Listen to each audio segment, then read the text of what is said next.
সংসদ নির্বাচনে প্রতীক বরাদ্দ পেয়ে যার যা নির্বাচনী প্রচার শুরু করেছেন প্রার্থীরা। ভোটারদের কাছে নির্বাচনী ইশতেহার দিয়ে নিজের পক্ষে ভোট চাইছেন বিভিন্ন দলীয় ও স্বতন্ত্র প্রার্থীরা। সহকর্মীদের তথ্য ছবিতে প্রতিবেদন। বৃহস্পতিবার নির্বাচনী প্রচার শুরু করেছেন কক্সবাজার 1 আসনের বিএনপি মনোনীত প্রার্থী ও দলের স্থায়ী কমিটির সদস্য সালাউদ্দিন আহমেদ।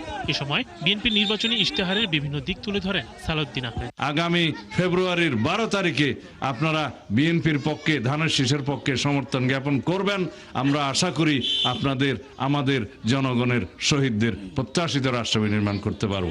বৃহস্পতিবার রাতে রংপুর পল্লী নিবাসে প্রয়াত রাষ্ট্রপতি হুসেন মোহাম্মদ এরশাদের কবর জিয়ারত করেন জাতীয় পার্টির চেয়ারম্যান জি এম কাদের। আমার ভাই আলহাজ হোসেন মাহমুদ এরশাদ আমাদের নেতা।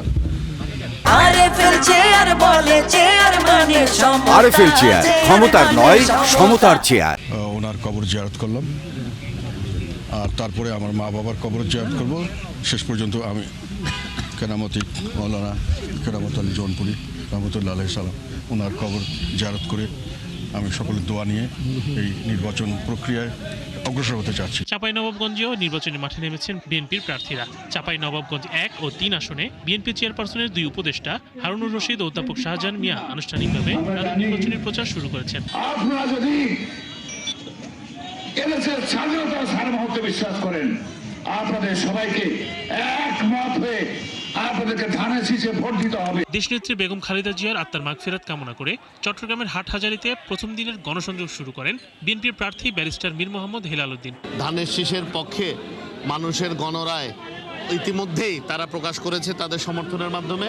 ইনশাআল্লাহ ফেব্রুয়ারির 12 তারিখ ব্যালটের মাধ্যমে তারা আবারও এটা প্রমাণ করবে বলে আমি বিশ্বাস করি। নোয়াখালী 3 বেগমগঞ্জ আসনে বিএনপির ধানের শীষের প্রার্থী ও কেন্দ্রীয় বিএনপির ভাইস চেয়ারম্যান বরকতুল্লাহ বুলুর নির্বাচনী প্রচারে স্বামীর পক্ষ থেকে ভোট চাইলেন স্ত্রী শামীমা বরকত লাকি। পরে চৌমুহনী পৌর এলাকার ফলমন্ডি সড়কে পথসভা ও লিফলেট বিতরণ করেন।